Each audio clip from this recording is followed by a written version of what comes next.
Hi, everybody. Welcome to What a Week. Chris McKinnon here with John Keller. We are not doing the fist bumps. We'll do the elbow bumps. Yep.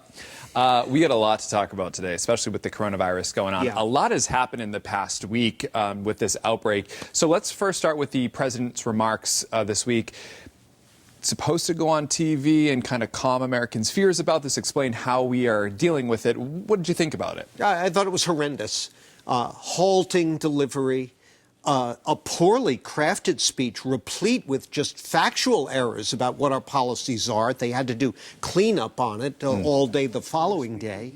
I don't know what to say other than in a situation like this, what we look for our politicians to do is gather the experts around them, ask them what to do, and then do it. I'm not quite sure, other than partisan politics, spin, wanting to preserve the standing of the market. I mean, he can't even hide his game from your scrutiny. He comes out and he says, well, we don't want that, the people to be brought aboard from that cruise ship out west, because that'll boost up our numbers.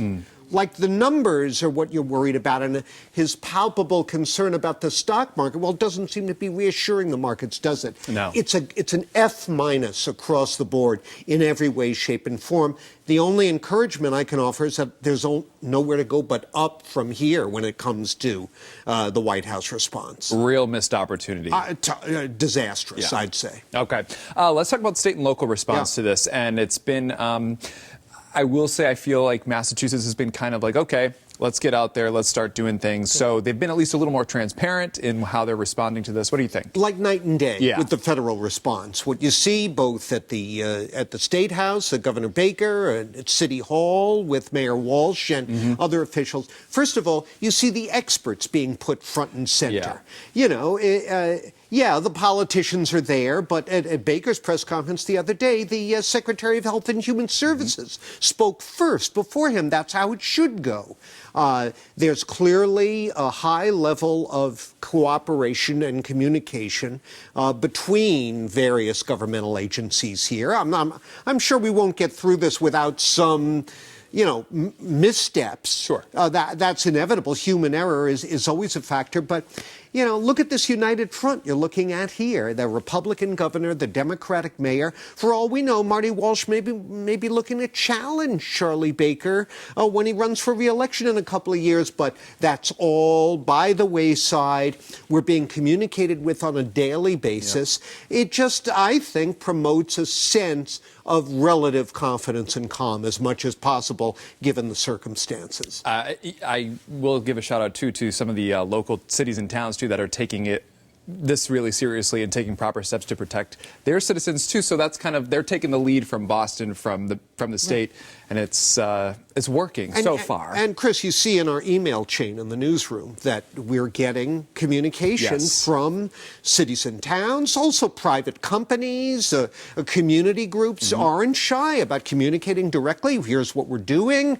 Here are the steps we're taking. We're canceling this. We're doing that. This is how it's supposed to work, not some kind of dense fog of ego and political motives being placed above public health. Right. Because public health affects all of us. Doesn't matter what and party you're believe me, affiliated with. if you screw this up, politicians, you're going to pay a terrible political price down the road. So there's no benefit to playing politics with it. All right, let's switch gears a little bit and talk about the state of the Democratic nomination going on here. Big week for Joe Biden again last week, or earlier this week, I should say. It's only been I know, it feels Tuesday. like it. Yeah, so we've got another round coming up on Tuesday with some more states heading to the polls. And what's the state of this right now? Well, it's over. Yeah. Biden hasn't mathematically clinched yet, but coming up on Tuesday, you've got Florida, which is going to be a slam dunk for him. Ohio is trending strongly Biden. Illinois was close. Clinton barely beat Sanders there 4 years ago. And the fourth one is now, I'm forgetting which one it is, but that looks like another strong Biden state. So there's no path to victory left for Bernie Sanders. Biden clearly, in his remarks the other night after Super Tuesday 2, too, was looking to pivot toward the general. Yeah. So now Sanders comes out the other day and says, look, my issues are still the important issues, and I'm going to press them and press Joe Biden on them in this debate coming up on Sunday. And that's his prerogative. Mm-hmm. Okay, he's certainly earned the right to do that. It would be very interesting, and it would, I think, go a long way toward repairing damage that's been done to Sanders' reputation if, for instance, at the end of that debate, after a cordial but firm effort to promote his agenda and get Biden to commit, he says to him, you know what? Obviously, we're going to agree to disagree on certain things, but you're a good man. We have to beat Trump. Right here and now, I'm endorsing you. And, that would really be something. Yeah. Failing that, the voters will do it for him next Tuesday. All right. Do you think he hangs on like he did in 2016 till the convention? I would think after the shellacking he's going to take next Tuesday, if he hasn't already, that'll be it. All right. But we'll see. We'll see. All right, John, thank you very much. Have a great week. You too, and all of you as well. Stay safe out there, and we'll see you next time on What a Week.